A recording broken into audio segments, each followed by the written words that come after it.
So now it's finally time to put these pieces of the leg together in a dry fit up. I had to first drill some dowel holes in both the foot of the leg and in the top rails, and I marked these out with dowel centers. Quick tip, drill through a CD and make sure that the reflection lines up with the bit and you're straight enough for dowels. And I drill a large hole in the bottom of the foot that'll hide some hardware to keep compression or tension, depending on how you're looking at it, on the piece of all thread that goes through the center of the twisted column. Here you can see the foot and the twisted column come together.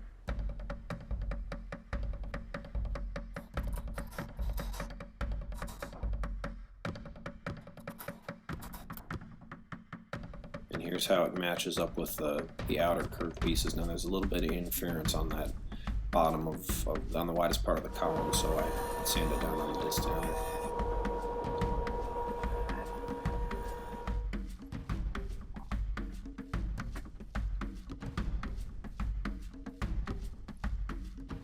You see I had to taper that inside twisted piece to match up with the rail, and I actually lost the footage.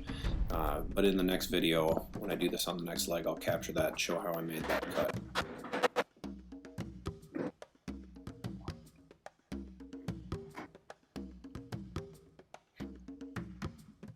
Now the steam bending isn't perfect, which is why I had to clamp those outer pieces to the form when I cut them. So I needed to make a little bit of a frame to hold them in place to get the dowel holes to line up.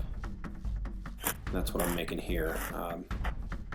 I made the mistake of thinking that this would slip back over the leg, which it didn't, so I ended up having to cut it off. And when I do this on subsequent legs, I'll have to design this clamping frame a little bit differently.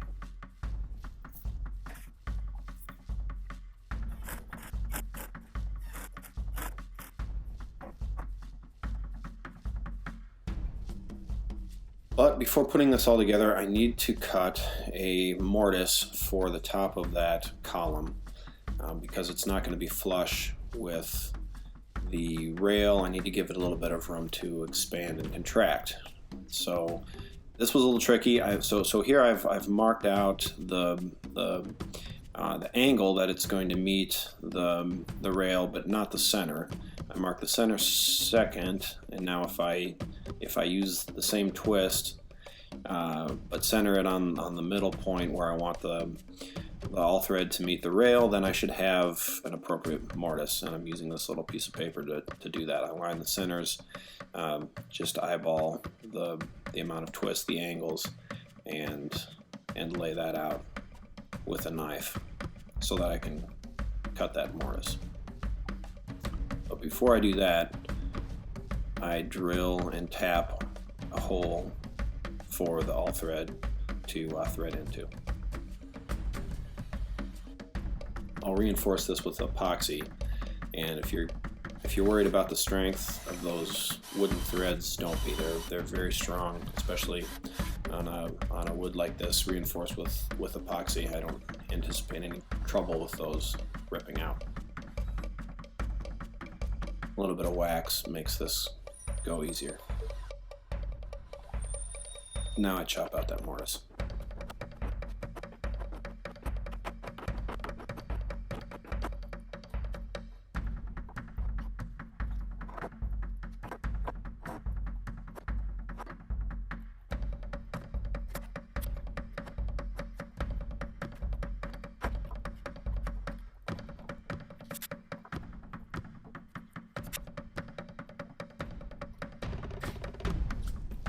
And it's a good fit, definitely good enough for this joint that isn't particularly visible unless you're laying on your back, but I did round the corners over, which looks fine and hides any small gaps just in case someone does end up looking at it.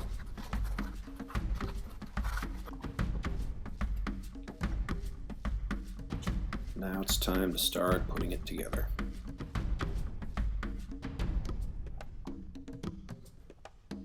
First, clamp the bottom of the leg into that frame I made at the appropriate positions. That allows me to get everything lined up with the the dowels. And that did not fit over the top of the leg, so I'm stuck fumbling around with the frame until I cut it off. And here I'm putting a spring in the bottom of the foot. That'll keep tension on that all thread all the time, even if the wood expands and contracts. I know it doesn't move much along its length, but I wanted to make sure that there's always a good amount of tension on that all thread. And then here I'm threading it into the bottom of the wood.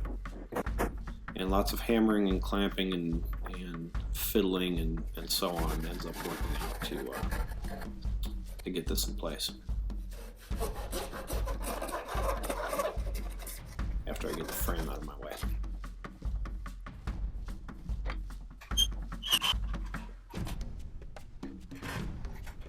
You may notice that the steam bent pieces of cherry are a little different color than the rest.